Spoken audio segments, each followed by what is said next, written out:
لا حول ولا قوة إلا بالله العلي العظيم. أعوذ بالله من الشيطان الرجيم. بسم الله الرحمن الرحيم. الحمد لله الذي هدانا لهذا وما كنا لنهتدي لولا أن هدانا الله.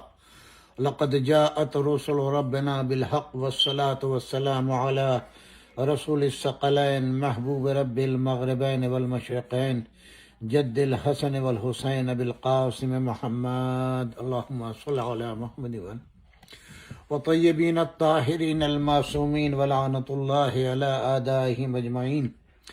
أما بعد فقد قال الله سبحانه تبارك وتعالى في كتابه المجيد والفرقان الحميد.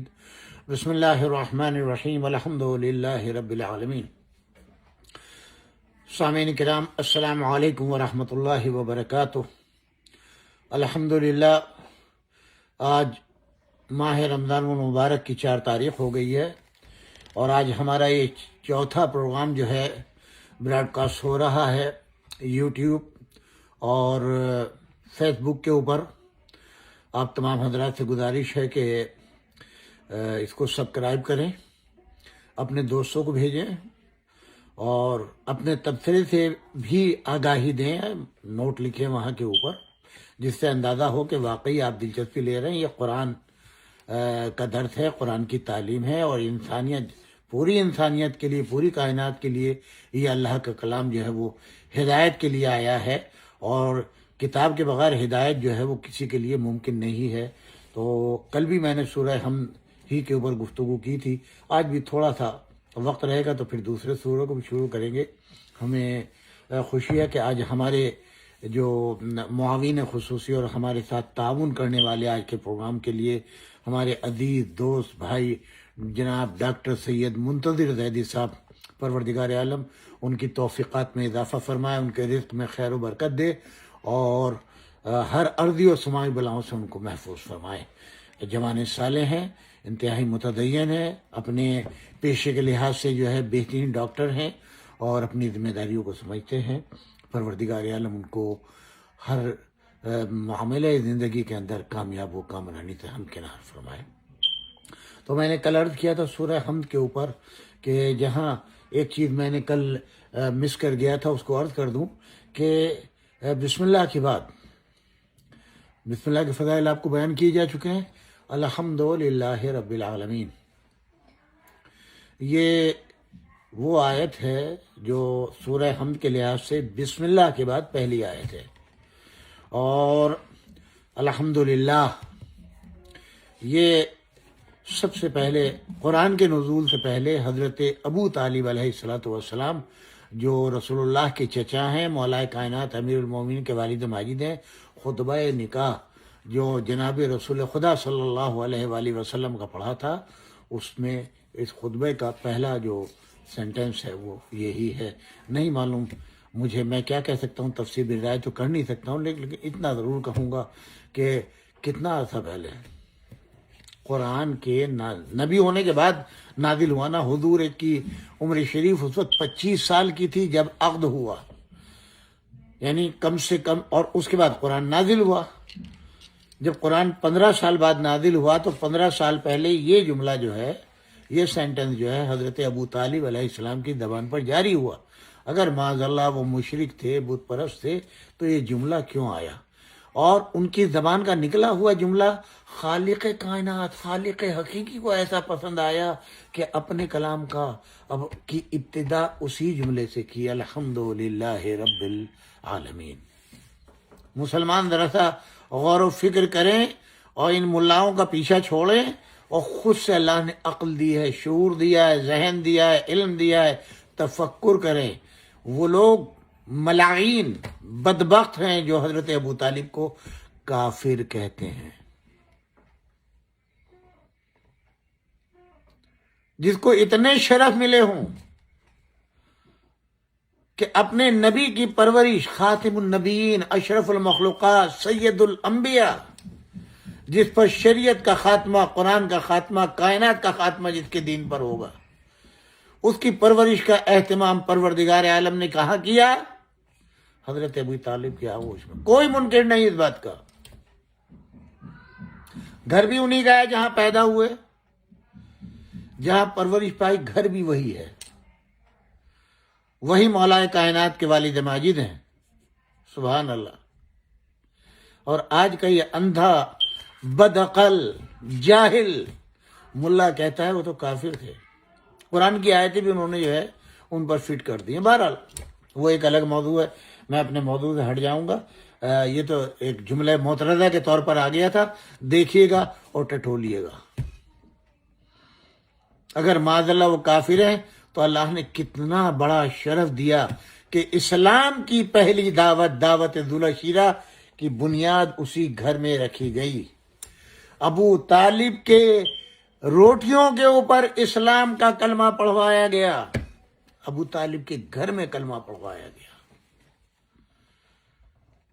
اور آج مسلمان، میں، آپ سبھی جتنے بھی ہیں، جو بھی عمل خیر کرتے ہیں، ایک تمنا میں جنت ملے گی، جنت ملے گی، جنت ملے گی۔ یہ منہ اور جنت جانے کی وہ، یہ اللہ کا شرف ہے۔ ابو طالب، تمہارا بیٹا مالک ہے صراط کا، تمہارا بیٹا مالک ہے کوثر کا۔ قیامت کا دن جب آئے گا، ظاہر ہے سب کو مارنا ہے، سب جائیں گے، کوئی کام نہیں آئے گا، نہ یہ دولت کام آئے گی، نہ سفارش کام آئے گی، نہ فوج، نہ حکومت، نہ اقتدار، نہ دوست، نہ احباب، نہ والدین، نہ بھائی، نہ بہن۔ اگر کام آئے گی تو آل محمد علیہ السلام کی محبت اور قرآن سے توسل، اور کوئی چیز کام نہیں آئے گی۔ اب آپ بتائیں، جب روایات ہیں جب پیاسے اٹھائے جائیں گے، زبانیں لٹک رہی ہوں گی، اسی ابو طالب کا بیٹا جو ہے، جو حاجیوں کے لیے پینے کا شربت پینے کا انتظام کرتا تھا، اسی کا بیٹا جو ہے وہ کیا پلائے گا؟ آب زمزم، آب کوثر۔ جی، اسی ابو طالب کے پوتے جو ہیں جوانان جنت کے سردار ہیں، اسی ابو طالب کی بہو جناب فاطمۃ الزہرا سیدۃ نساء العالمین سلام اللہ علیہا اس جنت کی مالک و مختار ہیں، ان کے جہیز، ان کے مہر میں اللہ نے لکھ کر کے بھیجا ہے۔ اب ہے کسی مسلمان کے اندر ہمت کہ علی ابن ابی طالب علیہ السلام، جناب فاطمہ زہرا سلام اللہ علیہا اور جناب حسنین علیہ السلام کی مخالفت کر کے، دشمنی کر کے، ان سے بغض رکھ کے، اور جنت کی ہوا بھی نہیں ملے گی، ہوا بھی، یاد رکھیے گا۔ بہرحال اب یہاں جو آپ دیکھیں کہ تمام تر حمد و ثنا، تمام حمد جو ممکن ہے، وہ صرف اور صرف کس کے لیے ہے؟ جو رب العالمین ہے، رب العالمین ہے، عالمین کا رب ہے، عالمین کی پرورش کرنے والا ہے، عالمین کا پالنے والا ہے، عالمین کو رزق دینے والا ہے۔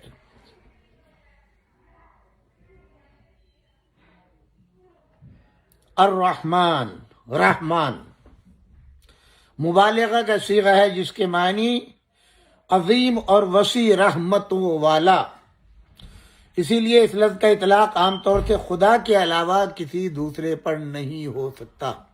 رحمان، اور رحمانی کے ساتھ فوراً رحیم ہے۔ ہمارے اردو میں الرحمن الرحیم، وہ رحم کرنے والا، وہ رحم کرنے والا۔ بہرحال یہ ہماری اردو کی مجبوری ہے۔ رحیم وہ صفت ہے جس میں دوام کا مفہوم پایا جاتا ہے، یعنی ہمیشہ رحمت اور مہربانی کرنے والا۔ رحمان کے بعد رحیم کے لفظ کو اسی لیے رکھا گیا کہ اس سے عظیم رحمتوں کے دوام کو ظاہر کیا جاتا ہے۔ اس کے بعد میں ہے حمد، مدح سے مختلف چیز جس کے لیے عمل کا اختیاری ہونا ضروری ہے، اور چونکہ اختیار کل رب العالمین کے ہاتھ میں ہے، لہذا واقعی حمد کا استحقاق بھی اسی کے لیے ہے، کیونکہ وہی خلق کرتا ہے، اس کے علاوہ کوئی خلق نہیں کرتا۔ چاہے انسان کو خلق کرے، زمین میں خلق کرے، آسمان میں خلق کرے، سورج کو خلق کرے، چاند کو خلق کرے، ہواؤں کو چلائے، پہاڑوں کو پیدا کرے، ستاروں کے قندیلے لٹکائے، یہ سب صرف اور صرف اسی کا کمال ہے جو رب العالمین ہے۔ الحمدللہ اگرچہ کلام خالق ہے، لیکن در حقیقت یہ بندوں کی تربیت کے لیے کہ ہم تعریف کا سلیقہ نہ سکھائیں گے تو انسان ذاتی طور پر تعریف کے قابل بھی نہیں ہو سکتا۔ یہ بات واضح رہے، ذہن نشین رہے کہ عام طور سے تعریف کے 4 اسباب پائے جاتے ہیں۔ ایک تو ذاتی کمال ہونا چاہیے جس کی بنا پر اس کی تعریف کی جائے، حاصل ہونے والا فائدہ، تو فائدے کی جمع اور خوف اور پرہیزگار، پروردگار عالم ان چاروں ہی جہات کا حامل ہے۔ یعنی آپ تعریف کسی کی کریں گے یا تو اس کے ذاتی کمال کی بنیاد پر، یا اس ذات سے آپ کو کوئی فائدہ پہنچنے والا ہے، اس فائدے کو مد نظر رکھتے ہوئے آپ تعریف کرتے ہیں، کوئی آپ امید کسی سے رکھے ہیں۔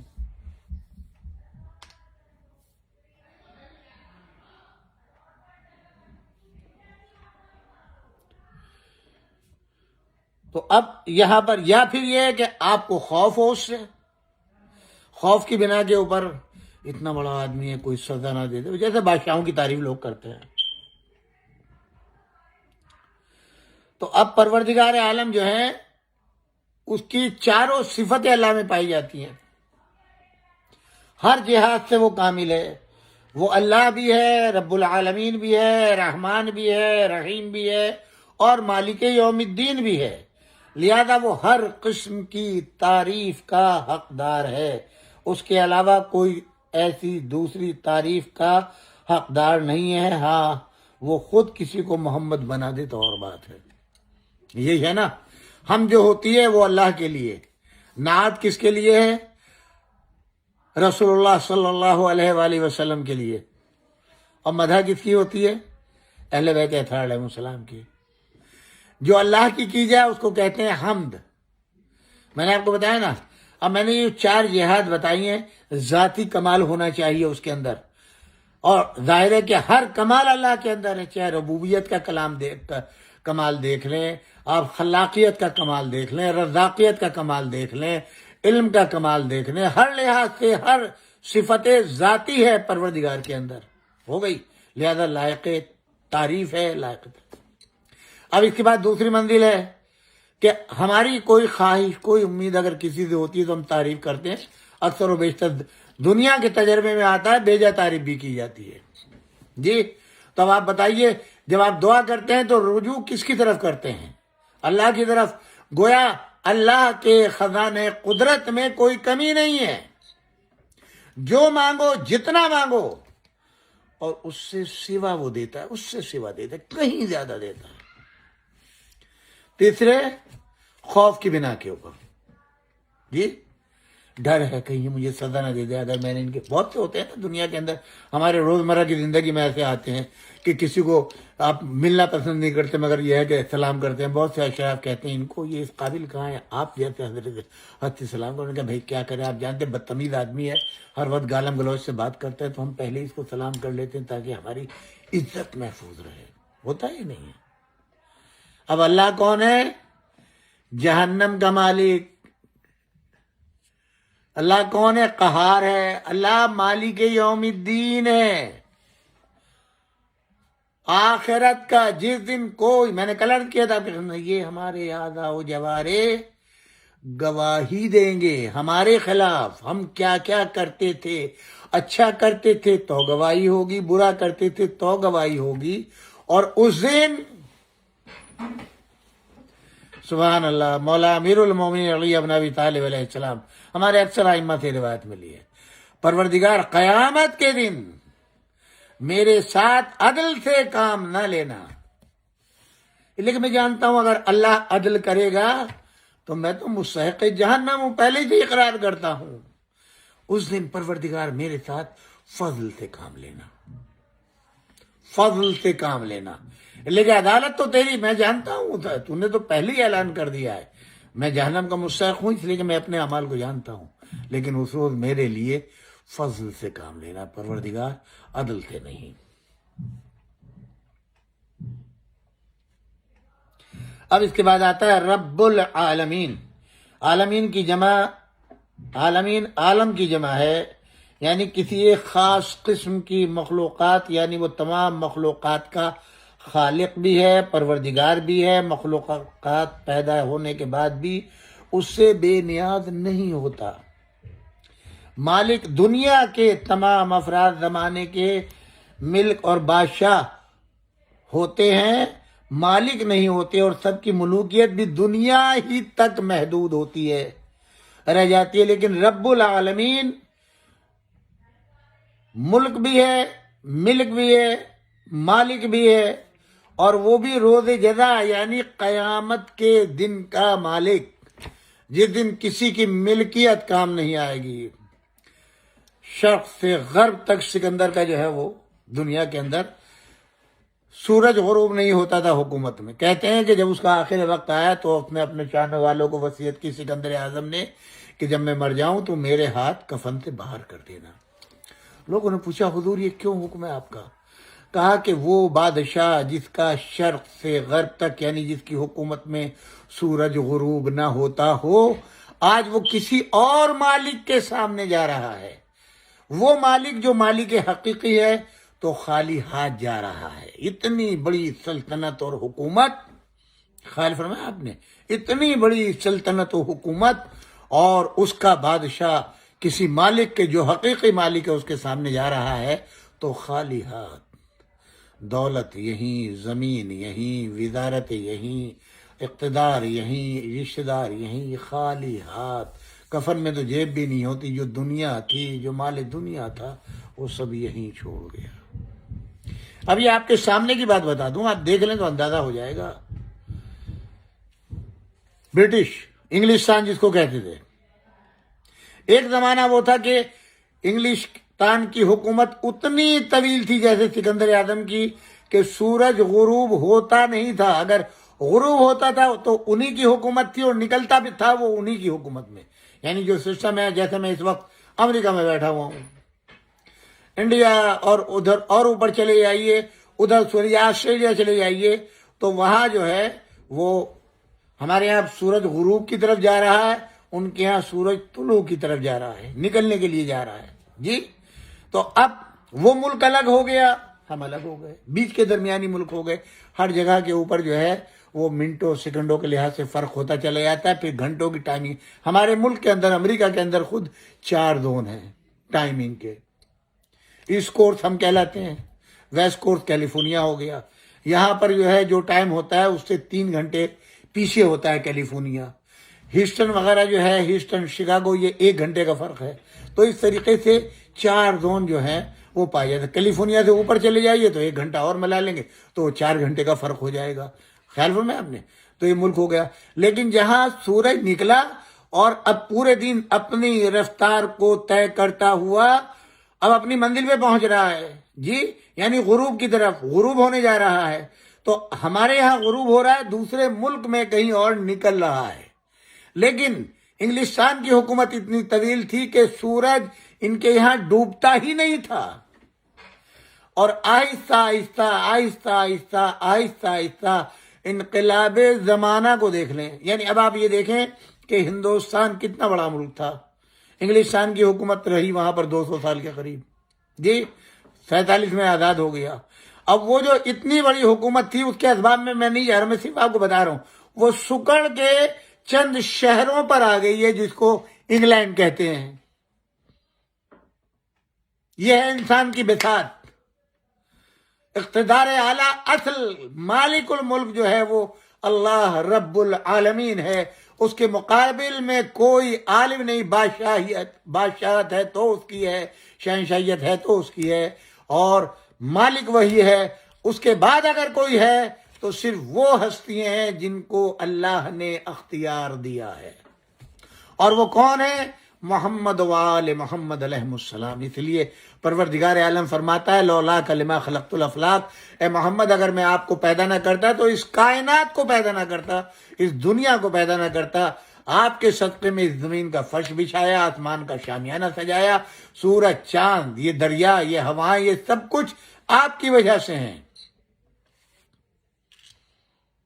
اب میرا یہاں ایک سوال آ جاتا ہے بہت ہی چھوٹا سا، کہ بھائی جب بڑے تم طراق سے مبلغین ہمارے کہتے ہیں رسول اللہ کی محبت میں اللہ نے اس کائنات کو خلق کیا ہے، اور رسول اللہ کی وجہ سے، بے شک اس میں دو رائے نہیں ہے، اللہ نے عذاب نازل نہیں کیا کسی کے اوپر، اس لیے کہ محمد مصطفیٰ صلی اللہ علیہ وآلہ وسلم ہے، ان کی برکتوں کی وجہ سے۔ تو میرا ایک سوال یہاں پر ہے، آیا صرف ذات محمد اقدس صلی اللہ علیہ وآلہ وسلم اکیلی ذات تھی جن کی وجہ سے کائنات کو خلق کیا گیا ہے؟ اگر آپ کہتے ہیں ہاں اکیلی ذات تھی، تو میں کہوں گا پھر جیسے ہی وفات پیغمبر ہوئی ہے تو اس کائنات کے نظام کو پلٹ جانا چاہیے تھا، اس کی بساط کو سمٹ جانا چاہیے تھا، یہ رونقیں ختم ہو جانی چاہیے تھیں، روشنیاں بتیاں گل ہو جاتی، سورج ڈوب جاتا ہمیشہ کے لیے، چاند کی قندیلیں ختم ہو جاتی، اور ہر طرف جو ہے وہ ایک افراتفری ہوتی، قیامت کا منظر ہونا چاہیے تھا۔ حضور کے بعد اس کائنات دنیا کے نظام کا اسی طریقے سے کاربند رہنا جیسے حیات محمد مصطفیٰ صلی اللہ علیہ وآلہ وسلم میں تھا، تو ماننا پڑے گا اکیلے محمد مصطفیٰ صلی اللہ علیہ وآلہ وسلم نہیں تھے، بلکہ ان کے ساتھ اور بھی ہستیاں تھیں جن کے لیے خود پیغمبر فرماتے ہیں کہ اولنا محمد، اوسطنا محمد، آخرنا محمد، کلنا محمد۔ ہمارا اول بھی محمد ہے، آخر بھی محمد ہے، وسط بھی محمد ہے، کل کے کل محمد ہیں۔ یہ 14 محمد ہیں، ایک دو نہیں، 14 محمد ہیں۔ آج بھی آخری محمد پردہ غیب میں ہے، وہ کمالات جو اللہ نے اپنی قدرت کاملہ سے تفویض فرمائے تھے رسول اللہ کو، وہی تمام تر کمالات جو ہیں اہل بیت اطہار علیہم السلام کو اللہ نے عطا فرمائے۔ ان اہل بیت میں چنانچہ اگر آپ تاریخ پڑھیں تو آپ کو لا تعداد واقعات ایسے ملیں گے کہ قحط پڑا ہوا ہے، بادل نہیں برس رہے ہیں، پانی نہیں آ رہا ہے، تو لوگ کہتے تھے ارے، یعنی اتنا تک ملے گا تاریخ کے اندر ائمہ علیہ السلام کے زمانہ امامت کے اندر کہ قحط پڑ گیا، اب کیا ہونا چاہیے۔ انشاءاللہ ماہ رمضان میں کچھ تھوڑے حصے تاریخ کے ہی بیان کروں گا، لہذا اب انہوں نے بلایا، کہا کہ کوئی ہے جو بتائے۔ چنانچہ امام حسن عسکری علیہ السلام کا مشہور واقعہ ملتا ہے تاریخ کے اندر، جس کو مولانا نجم الحسن کرانوی صاحب نے بھی تحریر فرمایا ہے، اور بہت سے ہمارے علماء نے اس کو تحریر کیا ہے کہ سب قحط پڑ گیا۔ ایک راہب آیا اور اس نے کہا کہ میں بارش کرا سکتا ہوں، اور وہ آیا اور آنے کے بعد میں اس نے ہاتھ بلند کی، ابر آ گیا۔ تو یہ کیفیت دیکھ کے مشیروں نے مشورہ دیا خلیفہ وقت کو، بھائی غضب ہو گیا، ان کا کیا آپ خلیفۃ المسلمین ہیں؟ اچھا، یہ راہب تو مسیح ہے، اگر اس کے کرنے سے بارش ہو گئی تو انقلاب آ جائے گا، سارے مسلمان آپ کا دین چھوڑ کر کے مسیح ہو جائیں گے، تو آپ کی خلافت اسلام کی کہاں رہ جائے گی؟ پھر کیا ہو؟ تلاش شروع کی، 250 برس کا ایک بڈھا ملا، انعامات دیں گے اور یہ کریں گے وہ کریں گے، ہمیں علاج بتائیں۔ غور سے سنیے گا، 250 سال کا ایک بڈھا، بھویں جھکی ہوئی، آنکھیں بند، بڑھاپے کی وجہ سے، اس نے کہا میرے پاس علاج ہے۔ پٹی باندھ کے اپنی پلکوں کو اوپر کیے ہوئے تھا، آیا۔ اب آپ یہاں پہچانے، وہ کہتا ہے کہ پہلے مجھے ضمانت دی جائے، اگر میں علاج بتلا دوں تو مجھے میری جان محفوظ، میرے بچوں کی جان محفوظ، میرے گھر والوں کی، رشتہ داروں کی جان۔ ان کا کیوں کہہ رہے ہو؟ ان کا کہ بات ہی ایسی ہے، اگر میں بتلاؤں گا تو میں قتل کر دیا جاؤں گا، میرا خانوادہ تہہ تہہ کر دیا جائے گا۔ بادشاہ نے کہا، یعنی خلیفہ وقت نے اس وقت کے، ہم ضمانت دیتے ہیں، ہم خلیفہ وقت ہیں۔ ان کا نہیں، میں زبان پہ اعتبار نہیں کرتا ہوں، لکھ کر کے دیں، مہر لگائیں اپنی خلافت کی۔ جناب لکھا گئی، دستاویز لکھی گئی اور مہر ثبت کی گئی اس کے اوپر، اور بوڑھے کو دے دی گئی، اور اس شرط کے ساتھ دی کہ اگر تمہارا بتایا ہوا علاج یا دلیل جو ہے صحیح ثابت نہیں ہوئی تو پھر ہمارا یہ معاہدہ ختم، تمہیں تہہ کر دیں گے۔ ان کا یہ منظور، اگر میری بتائی ہوئی بات غلط ثابت ہو، میرا بتایا ہوا علاج غلط ثابت ہو، تو مجھے میرے خانوادے کے ساتھ جو ہے تہہ کر دیجیے گا، اور مجھے منظور ہے۔ ان کا بتلاؤ۔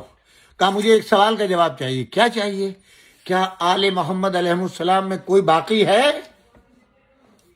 خلیفہ وقت حیران ہوا، آل محمد سے کیا تعلق ہے اس چیز کا؟ بھائی ہم نے تم سے کہا کہ یہ شخص جو ہے وہ بارش کروا سکتا ہے تو ہمارے سارے مسلمان جو ہیں وہ بدل جائیں گے. تو ہم چاہتے ہیں کہ کوئی مسلمان بتائیں جو اس کا علاج بتائے. اس نے کہا وہی تو میں بتا رہا ہوں تم کو. کہا کیوں؟ کہ اللہ نے اس کائنات کو محمد والے محمد علیہ السلام کی محبت میں پیدا کیا ہے اور ان کا مطیع قرار دیا ہے. ہوائیں بھی انہی کے حکم سے چلتی ہیں، پانی بھی انہی کی محبت میں انہی کے حکم سے برستا ہے. تو اسے بڑی حیرت ہوئی. مگر اب ایک منظر یہاں آتی ہے، اگر فرزند رسول یہ کام کر دیں تو اور مصیبت آ گئی، اس لیے کہ میں نے قید میں رکھا ہوا ہے. بہرحال کہتے ہیں کہ بڑے عزت و احترام سے امام کو بلایا گیا اور اپنی برابر میں مسند کے اوپر بٹھایا خلیفہ وقت نے. یعنی چاہنے والے کہتے ہیں کہ ہم نے ایک عرصے بعد امام حسن عسکری علیہ السلام کو دیکھا، آپ اتنا کمزور ہوتے گئے اور تغیر بدنی اتنی ہو چکی تھی، پہچان نہیں پائے. اب خلیفہ وقت جو ہے ظاہر چاپلوس ہوتے ہیں، جب مقصد آتا ہے تو یہ وہ کمینہ قوم ہوتی ہے خوشامد پسندوں کی کہ میں کیا عرض کروں آپ کی خدمت میں. وہ کہتا ہے فرزند رسول یہ کائنات آپ کی محبت میں خلق ہوئی ہے، اور یہ دیکھیں بدبخت ملعون جو ہے یہ کچھ دعا کرتا ہے، ابر آ جاتا ہے، اور ہمارے مسلمان نمازیں پڑھتے ہیں، روزے رکھتے ہیں، حج کرتے ہیں، کچھ نہیں ہوتا. اب تو میرے بھی دل میں شک آ گیا کہ شاید ہمارا دین جو ہے 2 نمبری دین ہے جہاں کچھ ہوتا ہی نہیں ہے. وہ جناب امام نے فرمایا اس سے کہو کہ یہ اپنے ہاتھ بلند کرے. اس نے ہاتھ بلند کیا، ابر آ گیا. امام نے اشارہ کیا، ابر چلا گیا. اس نے پھر ہاتھ بلند کیا، ابر آ گیا. امام نے پھر اشارہ کیا. کیوں کر رہے تھے امام؟ یہ بتانا چاہتے تھے کہ وہ اپنے ہاتھ اٹھا کر کے بلا رہا ہے. ہم میں اتنی قوت و طاقت ہے کہ ہم اشارہ کرتے ہیں، وہ ہمارے حکم کو مانتا ہے. کیوں؟ ہم اولو الامر ہیں، ہم اولو الامر ہیں. اس کو بلایا، راہب کو قریب آیا، امام نے ہاتھ ملایا، جو کچھ اس کے ہاتھ میں سے لے لیا. کہا جا اب جا کے دعا کر، اگر تجھ میں قوت و طاقت ہے جیسے اب تک تو ابر کو بلا رہا تھا، اب بلا کے دکھلا. وہ گیا، پھر ہاتھ اٹھائے، ابر نہیں آتا. خلیفہ پوچھتا ہے کیا بات ہے، کیا ہوا ہے؟ آپ نے فرمایا اس بدبخت کو کہیں سفر میں راستے میں قبر کی ایک ہڈی مل گئی جو کسی نبی کی رہی ہوگی، اور اس کا قاعدہ یہ ہے کہ جب زیر آسمان آتی ہے تو ابر اس پر سایہ کر لیتا ہے، اس پر ابر سایہ کر لیتا ہے، لہذا اس ہڈی کو دفن کراؤ. اس کے بعد امام نے فرمایا ابر ہمارا مطیع ہے. آپ نے اشارہ کیا، ایک ابر آیا، لوگ بھاگنے لگے. کہا ٹھہر جاؤ، بھاگنے کی ضرورت نہیں ہے، یہ یہاں نہیں برسے گا. آپ نے اشارہ کیا، وہ شرق کی طرف گیا، ایک ادھر ایک ادھر، 8 ابر آئے. 7 کو آپ مختلف سمتوں میں حکم دیتے رہے. دربار سجا ہوا، مجمع جمع ہے. کہا فرزند رسول یہ کیا کر رہے ہیں؟ اب آپ دیکھیے امامت کا اختیار جن کو ابھی قید خانے سے نکالا ہے. کہا خلیفہ وقت تجھے کیا پتا ہے کہاں پانی کی ضرورت ہے؟ مجھے پتا ہے، اس لیے کہ میں اولی الامر ہوں. یہ جو ابر آیا تھا فلاں علاقے میں بھیجا، یہ ابر فلاں علاقے میں، یہ ابر فلاں علاقے میں، یہ ابر فلاں علاقے میں، جو تیری مملکت سے باہر ہے. 8واں آیا، کہا یہ یہاں برسے گا، اب تم سب اپنے گھر جاؤ. دیکھ لیا آپ نے کمال آل محمد علیہ السلام کا. ہوا بھی انہی کے اشارے سے چلتی ہے. جب تک یہ اجازت نہیں دیتے ملک الموت روح قبض نہیں کرتا، انہی کے اذن سے. اور یہ اختیارات کن کی طرف سے ہیں؟ یہ اللہ نہیں ہے، خالق نہیں ہے، مخلوق ہیں. اللہ نے ان کو شرف بخشا ہے، وہ اختیارات ان کو دے دیے ہیں. آج تو غیروں کو تو چھوڑیے، کتنے بدبخت ہمارے مومنین کے درمیان، علماء کے درمیان اس عقیدے کے پیدا ہو گئے ہیں، یا غالی جس کو کہتے ہیں، یا مقصر.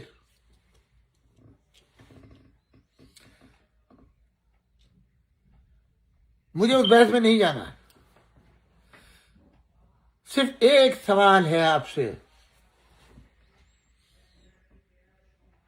جو فضائل اہل بیت کو کم کرتے ہیں، پڑھتے نہیں یا قبول نہیں کرتے. کوئی فضیلت دنیا میں ایسی بتا سکتے ہیں جو ان میں نہ پائی جاتی ہو؟ ان کی زندگی میں ایسے واقعات نہیں ملتے جس کو خرق عادت کہیں، عام بشر کے امکان میں نہیں ہے۔ چلیے ابھی سے ایک سوال ہے، اگر حضرت جن جو ہے وہ تشریف لے آئیں، آپ کتنے بڑے متقی پرہیزگار حافظ قرآن ہو، کیا حالت ہوگی آپ کی؟ احترام ہے بھائی، یہ اس وقت میں وہ لفظ نہیں کہہ سکتا، ورنہ پرائیویٹ محفل میں کہا جا سکتا ہے۔ آپ کا عالم کیا ہوگا؟ آپ کے کپڑے نجیس ہو جائیں گے۔ بھائی یہ بڑی احتیاط سے کہہ رہا ہوں، تھر تھر کانپنے لگیں گے، تھر تھر، اس غیر مرئی قوم کو دیکھ کر کے، قوت کو دیکھ کر کے۔ جنگ بدر پڑھ لیجئے، مشرکین بھی جانتے تھے کہ یہاں کے بر یہ جو کنواں ہے یہاں اجنہ کا قبضہ ہے، کسی کو پانی نہیں لینے دیتے۔ اور پہلی جنگ بدر، یہ اصحاب جو ذرا سی پیاس نہیں برداشت کر سکتے، ہم جو کہتے ہیں کہ کربلا والے جو تھے ان کا مقابل دنیا میں ہے ہی نہیں، نہ ہوا ہے نہ ہوگا۔ اما مدینہ بھی قریب ہے، رسول اللہ ساتھ میں ہے، قرآن زمانہ دے رہا ہے، رسول اللہ زمانہ دے رہے ہیں، فتح یاب ہو گئے، رسول کی چاروں طرف جم گئے۔ انشاءاللہ اسی موضوع کل ہم کنٹینیو کریں گے۔ اور اب پیاس، یا رسول اللہ کیسے لڑیں گے، پانی موجود نہیں ہے، اور پانی اس طرف ہے مکے کی طرف، مدینہ منورہ سے 150 کلومیٹر کے فاصلے کے اوپر میدان بدر ہے۔ اب کنواں اس طرف ہے اور مشرکین ادھر آ گئے۔ ایک مسلمان کے اندر ہمت نہیں ہے، وہ لشکر 1000 اسلحہ سے لیس لشکر آیا ہے لڑنے کے لیے، رسول اللہ اور مسلمانوں کو ختم کرنے کے لیے، اور یہاں مسلمان پیاسے مر رہے ہیں۔ یا رسول اللہ بغیر پیاس کے کیسے لڑیں گے؟ سب پہ اسلحہ بھی نہیں ہے۔ یا علی جاؤ اپنی فوج کے لیے جو ہے وہ ان مسلمانوں کے لیے پانی کا انتظام کیا۔ اب نہ کی گنجائش نہیں ہے، رسول فرمائے علی کے یہاں نہ نہیں ہے۔ جی اچھا، مشکلیں لیے چل دیے، راستے میں مشرکین کا لشکر آتے ہوئے، کہاں جا رہے ہو؟ پانی لینے جا رہا ہوں۔ جاؤ بھائی جاؤ۔ ان کا چلو ایک کا تو کام تمام ہوا، مشرکین کو پتہ چل گیا وہاں جائیں گے تو کیا کریں گے؟ جی وہاں جائیں گے تو کیا کریں گے؟ وہ اجنہ کسی کو پانی نہیں بھرنے دیتے۔ بس اب یہ لوگ دیکھ رہے تھے کہ کیا ہوتا ہے۔ ایک جملہ اور ختم دعا، کہتے ہیں کہ ایک مرتبہ کنویں سے دھواں نکلنا شروع ہوا، اور کچھ عرصے بعد جو ہے تلوار سے خون بہ رہا تھا، اور کچھ اجنہ کو قیدی بنا کر کے رسول اللہ کی طرف لے کر کے آ رہے تھے۔ ہے کسی مسلمان میں اتنی ہمت؟ دنیا کے پہلوانوں کو تو چھوڑو، اجنہ کو قیدی بنا کر کے لا رہے تھے اکیلے۔ مشرکین کے دلوں پہ ایک ہیبت بیٹھ گئی۔ اسی لیے میں کہہ رہا ہوں یہ کمال قدرت ہے، اللہ نے ہر اختیار ان کو دیا ہے، اسی لیے ان کے لیے آتا ہے وما تشاؤون الا ان یشاء اللہ، ہم کچھ نہیں چاہتے سوائے اس کے کہ جو اللہ چاہتا ہے۔ اور اللہ بھی یہی کہتا ہے کہ میں بھی کچھ نہیں چاہتا، وہی چاہتا ہوں جو تم چاہتے ہو، تمہاری مرضی۔ کے لیے ہمارا ایمان و عقیدہ یہ ہے جنت بھی ان کی محبت میں ملے گی، آخرت ان کی محبت میں سنورے گی، سیراب انہی کی محبت میں ہوں گے، قبر کی تاریخی انہی کی محبت میں ختم ہوگی، ہماری شفاعت انہی کی وجہ سے ہوگی۔ اسی لیے ہمارے آخری پہلے اور جتنے بھی ہیں وہ سب کچھ ہمارا ایمان و عقیدہ ان کے بغیر نہ قرآن کامل ہے، نہ دین کامل ہے، نہ رسول اللہ نبی رہیں گے ان کے بغیر، ان کی نبوت بھی انہی کے ساتھ محفوظ ہے۔ اور ہم نے یا اللہ کو مانا یا نبی کو مانا، اور اس کے بعد اہل بیت کو مانا، اور اس میں بھی علی ابن ابی طالب علیہ السلام ہمارے پہلے امام، اور آخری امام حضرت مہدی عجل اللہ تعالی فرجہ الشریف ہیں۔ انشاءاللہ یہ سلسلہ ہمارا جاری رہے گا۔